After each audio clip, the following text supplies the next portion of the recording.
Praise the lord.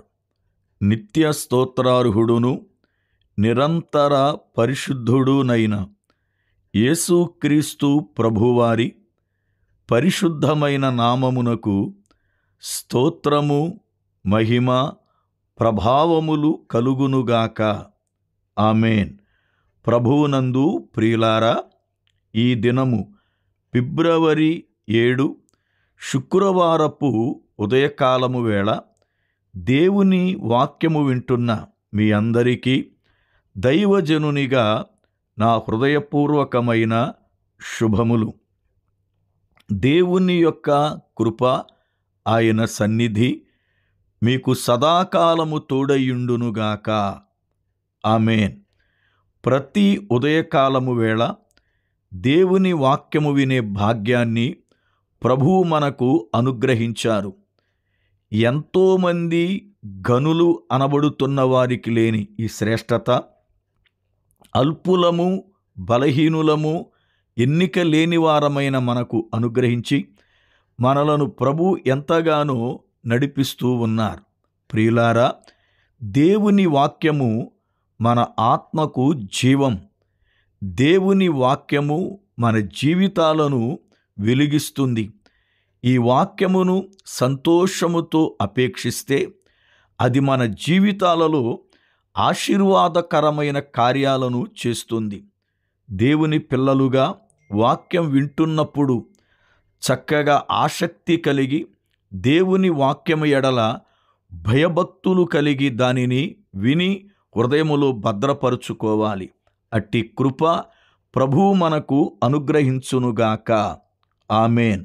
రండి, ఈ దినమున దేవుని వాక్యాన్ని చదువుకుని ప్రార్థనాపూర్వకముగా వాక్యాన్ని విందాం. కీర్తన గ్రంథము 41వ కీర్తన 5వ చరణం. అయితే నా శత్రువులు నా విషయమై చెడ్డ మాటలాడుచున్నారు. వాడు ఎప్పుడు చచ్చును, వాని పేరు ఎప్పుడు మాసిపోవును అని చెప్పుకొనుచున్నారు. ప్రార్థన. సర్వకృపానిధివైన మా పరమ తండ్రి, మీకు వందనాలు, స్తోత్రాలు చెల్లిస్తున్నాను. మీ కృపాబాహుళ్యమును బట్టి మమ్ములను ఎంతగానో ప్రేమిస్తూ మీలో భద్రపరిచినందుకై స్తోత్రం. ఈ దినమున వాక్యం వింటున్న ప్రతి బిడ్డతో మాట్లాడండి. నీ వాక్యము చేత వారిని బలపరిచి ఆదరించండి. కుటుంబాలకు క్షేమాభివృద్ధిని కలిగించండి.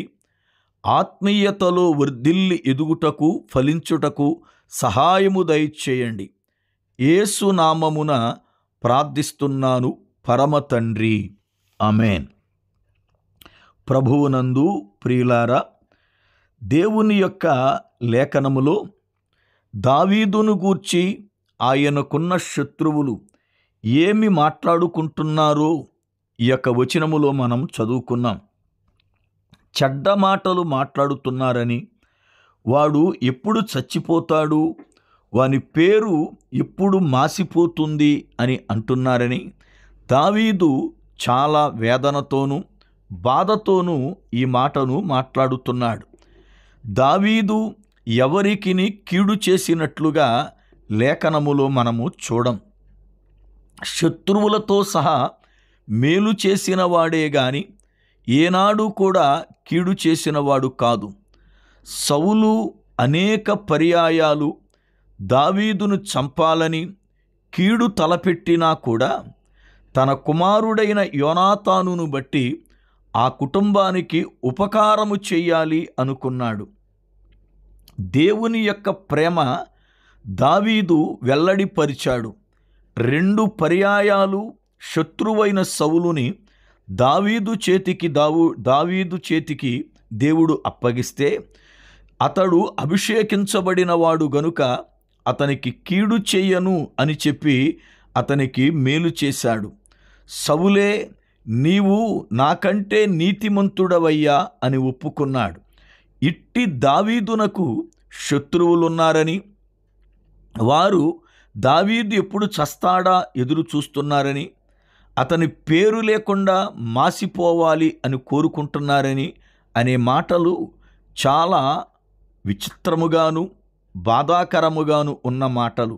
నిజమే, మన జీవితంలో కూడా ఎవరికి మనం కీడు చేయకపోయినా, మనము ఏనాడు కూడా తెలిసి ఎవరికి అపకారము చేయకపోయినా, చాలామంది మన యొక్క ఎదుగుదలను చూసి, లేక మనం పొందుకుంటున్న దేవుని కృపను చూసి, దేవుడు మనకిచ్చిన ఆశీర్వాదాన్ని చూసి మనకు శత్రువులుగా తయారవుతారు. మనల్ని నిందించడం, మన మీద చెడ్డ మాటలు పలకడం, మనల్ని గూర్చి లేనిపోని చాడీలు ఇతరులకు చెప్పడం, వీడెప్పుడు పోతాడా అని చూడడం, ఇవన్నీ కూడా మన జీవితంలో కూడా మనము అనుభవిస్తున్నాం. చాలాసార్లు దేవుని పిల్లలు నాతో చెబుతూ, అయ్యా నా కొరకు ప్రార్థించండి అని అంటారు. ఏమిటి సంగతి అంటే, నేను తెలిసి ఎవరికి ఏ కీడు చేయలా, ఏ నష్టము చేయలా, కానీ అందరూ ఎందుకో నన్ను నిందిస్తున్నారు, నా గురించి చెడు చెప్పుకుంటున్నారు, నాకు కీడు కలగాలని కోరుకుంటున్నారు అని చెప్పి వేదన పడుతూ ఉంటారు. నిజమే, మన కుటుంబములోనే మనకెంతోమంది శత్రువులు ఈనాడు. అన్న అంటే తమ్ముడికి పట్టలేదు, తమ్ముడు అంటే అన్నకు పడటలేదు, అక్క అంటే చెల్లికి పడటలేదు, చెల్లి అంటే అక్కకు పడటలేదు, భార్యాభర్తల మధ్యన కూడా ఒకరికి ఒకరికి పడటలేదు, తల్లిదండ్రులకు బిడ్డలకు పడటలేదు, ఒకరికి ఒకరు శత్రువులైపోయినటువంటి దినాల్లో మనం ఉన్నాం. శత్రువులుగా ఉన్నవారు ఈ రోజున మనల్ని గూర్చి బయట ఎన్నో చెడ్డ మాటలు పలుకుతున్నారు. ఒక దైవజనునిగా ఆ పరిస్థితులు ఎలా ఉంటాయో నాకు తెలుసు. ఎందుకంటే ఎంతోమందిని ప్రభువు కృపను బట్టి దేవుని యొద్దకు నడిపించడానికి దేవుడు నా యెడల కనికరము చూపాడు. ఎంతోమందిని ప్రభువును బట్టి బలపరిచాను, ఎంతోమందికి ప్రార్థన నేర్పాను, పాటలు నేర్పాను, వాక్యము నేర్పాను, ఎంతోమందిని దేవుని యొక్క పరిచర్యలో బలపరిచి సేవ చేసేటట్లుగా నడిపించాను. వారు నా యొద్ద ఉన్నప్పుడు మా దైవజనుడు లాంటి దైవజనుడు లేడని ఎంతగానో పొగిడేవారు, ఎంతగానో నన్ను గురించి చెప్పేవారు. కానీ వారికి నచ్చని పని నేను ఏదైనా చేసినప్పుడు, దైవజనుడుగా నా బాధ్యత నేను నెరవేర్చినప్పుడు, వారు వెంటనే నా నుండి, సంఘము నుండి బయటికెళ్ళి ఏ నోటితోనైతే ఒకప్పుడు ఎంత గొప్పోడు అన్నారో అదే నోటితో నన్ను నిందించడం, విమర్శించడం, నా కొరకు చెడ్డ మాటలు బయట పలకడం నేనెరుగుదును. అయితే దేవుని సేవకునిగా దేవుడు నాకిచ్చే అనుభవాలు ఇవన్నీ కూడా నేను గమనించాను గనుక, వారి మాటలను బట్టి కృంగిపోకుండా, వారి మాటలను బట్టి బాధపడకుండా దేవుని చేతికి ఇదంతా కూడా అప్పగించి ప్రార్థించేవాణ్ణి. దేవుడు ఎవరైతే నన్ను సిగ్గుపరచాలి అని అనుకున్నారో వాళ్ళే సిగ్గుపడేటట్లుగా చేశాడు. ఈ రోజున వాక్యం వింటున్న సోదరుడా, సోదరి, నీ జీవితములో కూడా నీకు శత్రువులు ఉన్నారు అని బాధపడవద్దు. నువ్వు మేలు చేసినా కీడు అనుభవిస్తున్నాను అని బాధపడవద్దు. నిన్ను గూర్చి బయట చెడ్డ మాటలు చెబుతున్నారు అని కృంగిపోవద్దు. నిందలేస్తున్నారు అని చెప్పి మనసుని నొప్పించుకోవద్దు. నువ్వు యథార్థవంతుడిగా, నీతిమంతునిగా, దేవునికి ఇష్టమైన రీతిగా నడిస్తే ఎవరు నీకు శత్రువులయ్యారో, ఎవరు నీ మీద చెడ్డ మాటలు పలుకుతున్నారో, ఎవరు నిన్ను నిందించి అల్లరిపాలు చేయాలని చూస్తున్నారో వారే సిగ్గుపడి ఒక రోజున నీ పాదాల యొద్దకు ప్రభువు చేత తీసుకురాబడతారు. దేవుని పిల్లలుగా మన ప్రవర్తన దేవునికి ఇష్టమైనప్పుడు మన శత్రువులను కూడా ఆయన మిత్రులుగా చేస్తాడని లేఖనం బోధిస్తుంది. సామెతల గ్రంథము 16వ అధ్యాయము 7వ వచనం, ఒకని ప్రవర్తన యెహోవాకు ప్రీతికరమగునప్పుడు ఆయన వాని శత్రువులను సహా వానికి మిత్రులుగా చేయును. దేవునికి మన ప్రవర్తన ఇష్టమైతే మనకెవరు శత్రువులున్నారో వాళ్ళు కూడా మనకు మిత్రులవుతారు.